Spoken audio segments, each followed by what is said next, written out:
Highlander is undoubtedly one of my favourite action-adventure fantasy films. It appeals to our imagination, our weakness for romance, and our willingness to be distracted by an involving story. It would be easy to dismiss it as just another action-adventure film, but this is a beautifully constructed and carefully balanced contrivance of spirit, heart and mind. It sets out to entertain, and does so with a knowing humour and self-awareness. Yet it also emphasises the importance and struggles of principle, humanity and fraternity in the face of a constant and perhaps eternal battle with self-advancement, ruthlessness and nihilism. Connor MacLeod, the Highlander of the title, is immortal, though being beheaded leads to a somewhat abrupt end of life, and is engaged in a lifelong and potentially eternal conflict with fellow immortals until they will all be drawn to the Gathering, where they will battle it out to win the prize, the nature of which is initially unspecified, but it involves vast knowledge and has implied repercussions, for good or evil, for the rest of humanity. As in most good fantasy or superhero films, focus is maintained on our hero's humanity and the price he has to pay for his gift, in this case immortality.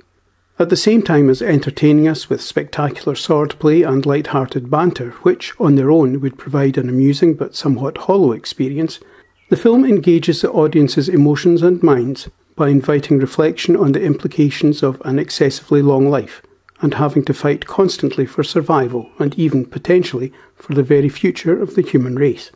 We first meet Connor as he attends a wrestling match at Madison Square Garden in New York. Before he is drawn away to do battle with another immortal in the car park, we see that he is withdrawn and disengaged from the action and the overexcited members of the audience around him. While they are aroused by the violence they witness in the ring and are virtually baying for blood, MacLeod looks on almost disapprovingly and appears sombre, even depressed. We share brief flashbacks to brutal hand-to-hand combat in medieval times in Scotland, and these brooding and painful memories do not sit well with the violence as entertainment on offer in the ring. He heads off to meet his opponent, who is known to him and is called Fazil. MacLeod wishes to reason with Fazil, but Fazil is determined to try to take MacLeod's head, and a dramatic clash takes place, after which MacLeod tries to make his escape, but he is apprehended by the police. We, the audience, are intrigued and puzzled by what we have witnessed. We have been offered no exposition and have joined the dramatic action immediately. We are left with the impression of an apparently reasonable man, ready and willing to defend himself to the point of taking a life, but he is troubled, weary and unhappy. Gradually, fragments of his story are shared with us in the form of memories, often evoked by the senses or some shared aspect of the present. Eventually, we are shown extended episodes which build to provide a fuller picture of his life, full enough to allow us to understand his actions, reasoning and motivation.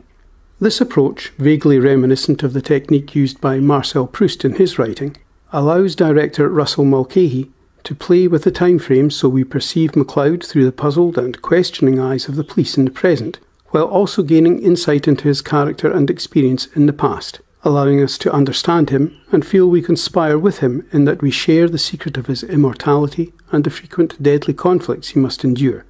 Our attention and emotions are thus engaged on several levels.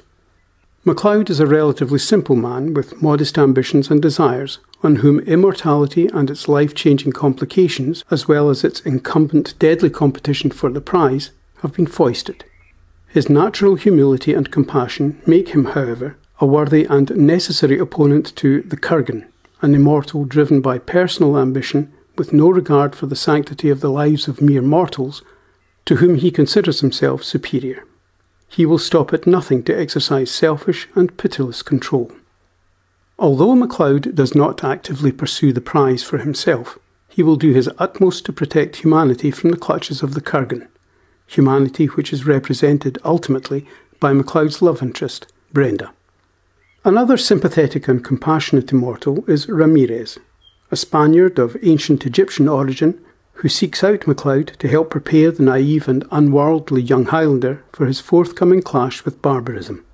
Ramirez is a colourful and highly experienced character who appears to have come to terms with his lot, and he displays no ambition regarding the prize.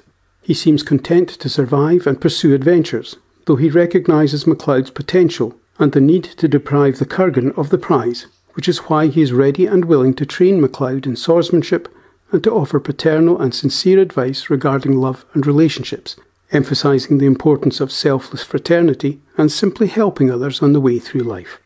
One price to pay for the gift of immortality is the need to avoid deep and heartfelt relationships, at least if the pain and anguish of seeing a loved one decline and die are also to be avoided. MacLeod is advised to have no emotional attachments, thus condemning him to an eternity of isolation and regret. Swords and swordsmanship are absolutely fundamental to the film. There can be few martial arts more immediate and visceral, or in which levels of skill are more visible and dramatic, and which are more evocative of historic battles and events, and perhaps even old cinematic heroes. MacLeod's training and all of his fights are superbly entertaining, engaging, and occasionally amusing. There is no doubt that he will fight for a valiant and heroic cause, but we are drawn to MacLeod largely because of his humanity, pain, and emotional trauma. We share his victories and pleasures as well as his sense of loss and emptiness, and understand his virtual withdrawal from the world, living quietly under the radar for decades. We also share his hopes and desires when he enters into a relationship with police forensic scientist Brenda, a relationship that will ultimately expose both to danger. Jumping across time periods adds an epic feel, and the concept of immortality and its potentially tragic consequences also lends the film depth and scope.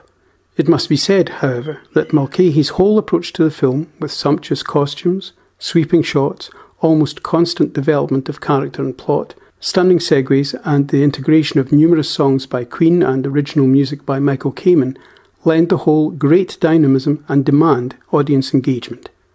Although the script jars a little in places, pace and interest are maintained throughout, and humour is inserted regularly to break tension and to make an essential contribution to what is clearly intended to be a highly appealing piece of entertainment. Frenchman Christopher Lambert may perhaps be considered a strange choice to play an innocent young Scotsman, while Sean Connery's Scottish tones hardly reflect his character's Spanish and Egyptian background, but both play with great energy, sincerity and humour, and carry off their respective roles very successfully. Clancy Brown is simply superb as the Kurgan, while Roxanne Hart and Beatty Edney deserve credit for making their roles memorable and appealing. Although not a box office success initially, the film has gained well-deserved cult status and spawned a number of sadly inferior sequels. I hear that a remake has been in offing for several years, but I have doubts as to whether the charm, romance, excitement and sheer dynamism of the original can be replicated. My thanks for taking the time to watch this video. I hope you found it of some value.